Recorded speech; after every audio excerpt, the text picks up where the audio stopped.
Hashem's Besai Tiptach L'Piagita Sacha. We're now in the third Perek of Melachim Alef. In this Perek, we're getting a chance to get to know who is the real Shlomo HaMelech. Who is that king whose name has the word Shalom inside? So the first is that V'yitzchatin Shlomo es Paro Melech Mitzrayim. Shlomo, interestingly, he marries the daughter of Melech Mitzrayim. Vayikach es bas Paro vayvia el Ir David, and he brings his new wife to Ir David. Interestingly, how it's called Ir David, even though he's the king at this point. Ad kolaso lifnoses beso, until he's finished building his house. Ves Beis Hashem, and the Beis Hashem, the Eschomas Yerushalayim Saviv, and the walls of Yerushalayim around. Rak ha'am mezavchim b'bamos. During that time, the people would be sacrificing on bamos, on their own individual areas that they gave up for a korban. Ki lo livnei beis lashem ad hayimim hahim, because there was no place for them to give it otherwise. As long as the Beis HaMikdash wasn't there, they were allowed to give their sacrifices in their own areas. So what's interesting is, here's the first part of the Perek. The first individual, perhaps personal story of the king as he is going through what he has to do, and it is not related to David HaMelech. Here, he also goes to war. It's a different type of war. It's a war of shalom.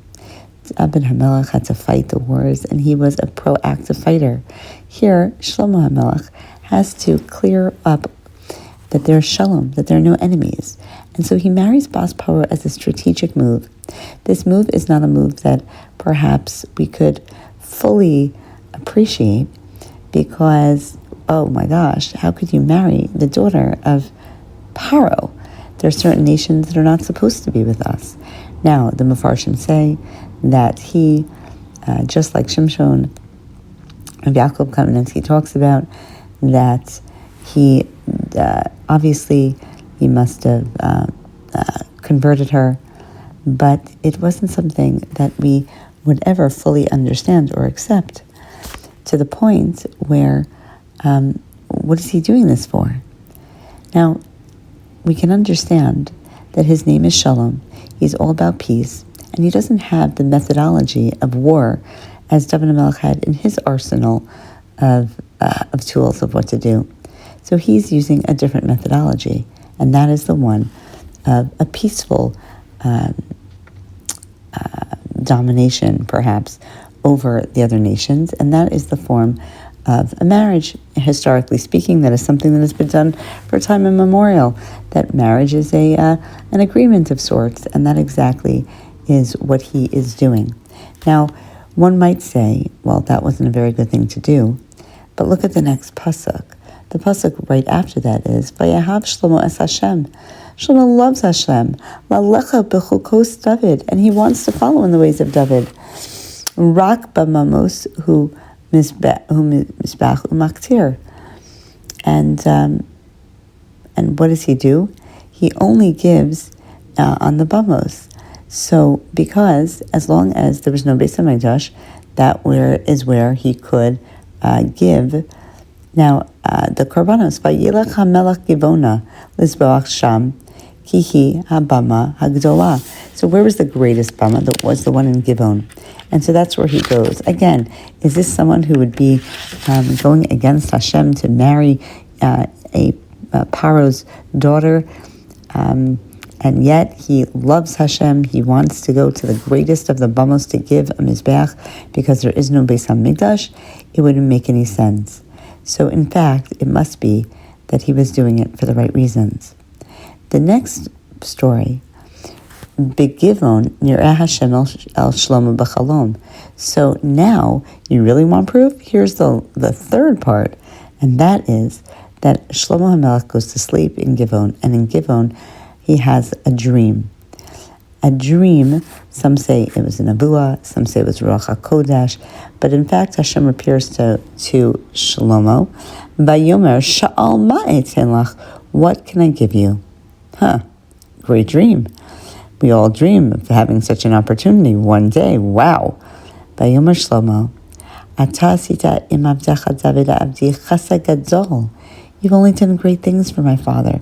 Kasher halach lefanav be'emes u'b'tzedakah u'b'yisharas levav imach v'tishmor lo es. David HaMelech did everything good for you, and you took care of him. As a chesed hagadol hazeh v'atitin lo ben yoshiv al kiseh hayom hazeh. You gave him chesed. You gave him a son that would bequeath the melucha to. Va'ata, and now Hashem Elokai, my Hashem, Ata himlachta es abtecha tachas David aviv anochi nar katan. You made me the king, and I'm just but a mere lad. Perhaps he was actually 12 years old, say the Mefarshim. Lo edat tzva tzeis uvo. Who doesn't know anything.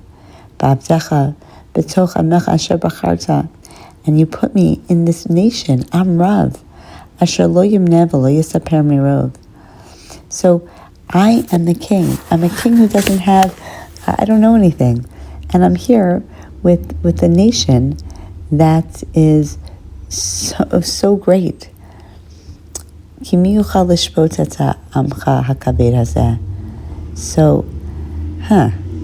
what do I really want? I want v'natata la'avdecha liv shomea. I want to have a heart that shomea, lishbot et amcha, lahavin bin tov v'hara. I want to have this special heart. We'll get to what it is, so that I can fully understand between good and bad. Ki mi yuchal lishbot et amcha hakaved hazeh. Because without that, it's very hard to judge this nation, because they're either significant or they're hard.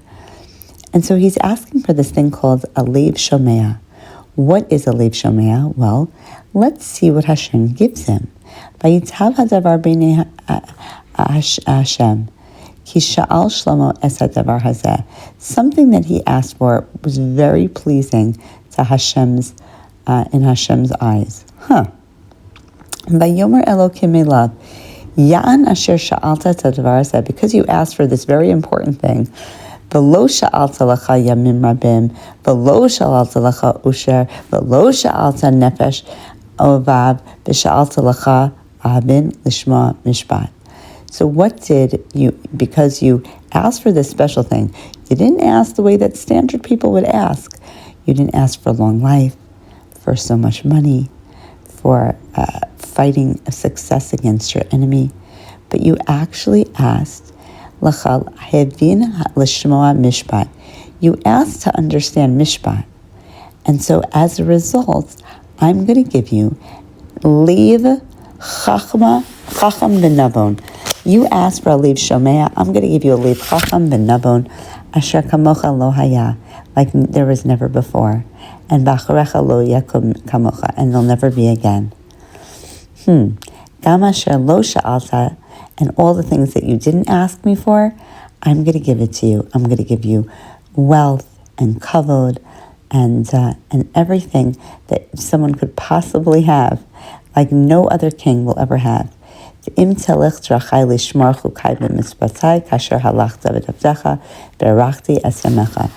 you have to do is follow my ways like David, and I'll give you long life. So what could it have been? What was the special thing that Shlomo HaMelech asked that was the epitome of who he was? So he asked for a lev shomea. What does it mean, a lev shomea? So the Mefarshim talk about, and Michal Horowitz actually mentions it, that it's really 6 things. It's deeper than just listening. It means listening with the depth of understanding, listening with the depth of feeling, emotionally connecting, and listening with the depth of then emotionally understanding, connecting, and responding. It's not just that I can hear you, but I see who, what, and how you are. I connect with you, and so I understand so intuitively what you need, what you're saying, what you mean, and then I respond accordingly. And so when he is saying that these people, they're a a lot of different personalities. You know how many people, you know how many different opinions we get when you put two Jews together? More than two. You know, we're an opinionated people. We're people, we all think we know better. We all have all these ideas and methodologies. And there is more than just chachma. There's bina, there's das, there's a depth in the knowledge base of the people of Knesset Yisrael. He has to fully understand that and then some. And because he's doing it l'shem shamayim, he's not doing it and saying, you know what would happen if I was so smart? If I was so smart, I could then figure everyone out. I could then wield my power. I could have more kavod than I ever wanted. I could have more wealth. I could have everything with my smartness. My smartness, I would be able to create innovative ideas that could make me oodles and oodles of money. I would be a business maven. I could be a psychological genius. I could be a doctor genius. I could be a lawful genius. I could go into finance. I could be the investment banker of all investment bankers. With knowledge, with that outstanding amount of intelligence, Shlomo HaMelech would be everything. He could have everything. He could create a cure for all diseases, and that would lead him to long life. He could be the smartest, most successful person ever. That wasn't what his intention was. He was doing it specifically, a certain type of intelligence, so that he could be smart enough to be able to judge the people, to feel for them, to understand their burdens, to make judgments that were realistic in nature, to really fully tap in to what is needed, to have and bring and complete shalom forever and ever and ever some more. And so for that reason, Shlomo says, you know what, Hashem says, you know what, Shlomo, your intentions are good. You don't want to do anything for money, anything for kavod, anything for long life. You want to do it all for me? You want it all for my benefit? Well, good news. You know what happens when you're on my team, says Hashem? As long as you follow in my ways, you get it all. And it's a lesson for all of us. As long as you follow and as long as you tap in to the trajectory of HaKadosh Baruch Hu, then all of your masim are going to lead to the fruition of where it's going to be good for you. Hashem doesn't need our chesed. He doesn't need our mitzvot. He doesn't need anything that we do. But when we do those things, when we reach in and we give it to Him, and we do it for the shalom reasons, for the sake of bein adam l'makom and bein adam l'chavero, then HaKadosh Baruch Hu smiles and He says, wait a second. Chasila, what are you doing? You're doing it for me? We're on the same team. It's a winning team. It's a team you want to be on. It's a very special thing. And we get it through the idea of what happens to Shlomo HaMelech. And then what happens? He gets up and he goes by Amod Lifnei Aron Bris Hashem, and immediately he goes to the Aron and he gives their korbanos and he makes a big mishta and a big party. From here we know that after you finish learning something or you have a siyum, then you make a party. L'chal avodav, and he shares not only with Hashem, but he gets up and he lives the life of not just what he dreamt, but he does the ben adam l'makom and ben adam l'chavero, between man and Hashem. Now, so we've had the idea of what he does to bring shalom to Knesset Yisrael, how he sacrifices perhaps his own internal personal life for the sake of marriage of someone who we can't really understand how. Hashem doesn't necessarily look upon it as favorably. It was a means that he thought because, again, he's not going to war. That's not his mode operandi. It's David HaMelech's. And here he's creating and sacrificing his sake for Hashem and for Shalom. Then we have the epitome, the attest to show what's really in your heart. Are you really all in for Hashem? And clearly, even in his dreams, where there's no rational thought in dreams, it's a subconscious, unconscious, deeper conscious experience. So even on the depth of all levels, we see that Shlomo was doing it l'shem shamayim, and for that reason, he gets he wins the jackpot. He gets it all, And then the last story in the Perek has to do with concretely. So what do you do with your smartness? Do you really need it every day? And Hashem shows us through this story that you do. You need your smartness. These are people, Am Kaved Ma'od. They really are a difficult nation. Comes to him two women. One, they come to him, Achas, and says, Ani ha'isha hazot yosheva bebeis achad. Me and this other lady, we live under one roof in one house. Ve'eled imcha babayit. And we had, I gave birth with her in the house. Okay. And on the third day, after I gave birth, this woman gave birth as well. And we were together there, and there was no outsider with us in the house. Only the two of us were in this house. Now, the son of this woman died that night. For some reason, either she laid on him or he wasn't well. And she got up in the night and she decided to take my child from my side while I was sleeping. And she put her dead son in my hands. And when I woke up in the morning to nurse my son, I recognized this is not my son. And I saw, this is not my son that I gave birth to. So what in the world?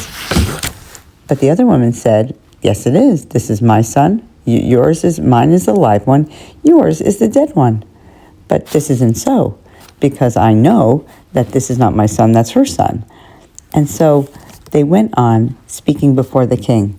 What an interesting, weird turn of events. Now, again, they're just these two women, no witnesses, right? So it's not like a based-in situation where there are no witnesses to attest. They're all by themselves. And this is, on a deeper level, a much more complicated case because it's she said versus she said, and there are no witnesses, and there's no genetic way to determine in those days. So it really is about Chachma and Bina. So then what happens? So the king says, so here's what we're going to do. So first of all, he does what a good judge does to highlight, and he does active listening. He repeats back exactly what they had said. So you're saying that this one said that was alive, and this one is dead, and this one claims, no, it's not so, that your son is the dead one, and my son is the live one.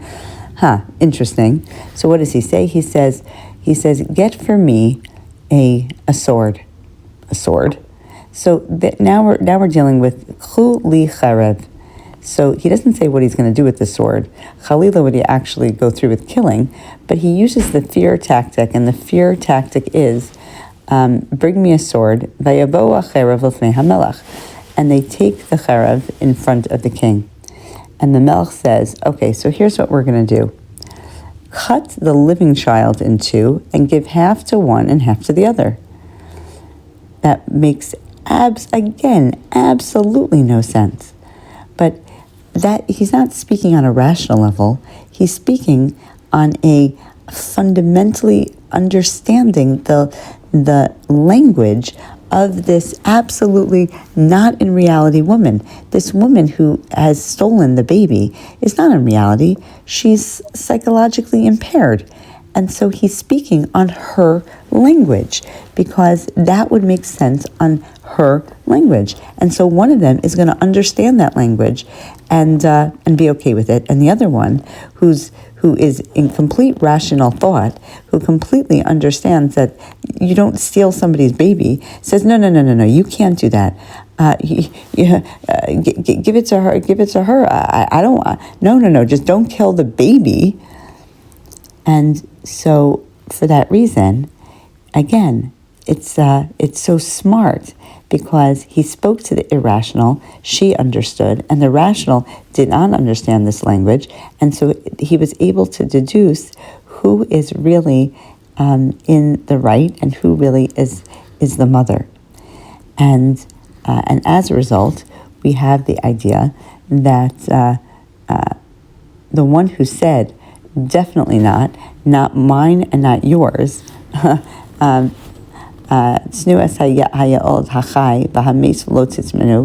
that is the one, that's the ima, that's the mother. What's significant is that one of the things that Shlomo HaMelech was able to understand is he understood everybody, including the birds, the trees. He understood all language. Here is a highlighted idea of what that really means. Is that what did he understand in animals when they were speaking? He could understand like what the barking is. What were they saying to each other? So in fact, they had a very concrete representation of the world. They're factual. They could say anything about safety, they could say about food, they could say about mating. And so he understood to be able to better advise or better live in the world where he understood their language. Here, that's exactly what he's doing. He's understanding the language of the irrational and giving a feedback in her spoken language. And so ultimately, he was able to understand who is the living, the actual person, and to whom the baby belongs. That is the mother. And when the Bnei Yisrael at the end, when they hear this, Vayishma'u kol Yisrael et hamishpat asher shafat hamelach ver'u mipnei hamelach ki ra'u ki chachmas Elokim b'kirbo la'asot mishpat. And ultimately, one of the greatest things that they have, that he received in all of this, is he has renowned recognition from the people. He has recognition of the people that you are someone, the premier mishpat. And so now they can trust in his kingship. They can believe in his kingship. They know that he is capable. And when he's capable, now he has a Shem Tov. And through that Shem Tov, he has, again, this is just one leading to the next, leading to the next. Through his Shem Tov, he has the notoriety or the real kavod that he needs in order to best have their faith in him, and that's going to lead to a very strong kingship. That's going to lead to Osher, that's going to lead to kavod, that's going to lead to success from his enemies. All, you see what happens when you're on the right trajectory and the right frequency and you follow in the ways of Hashem.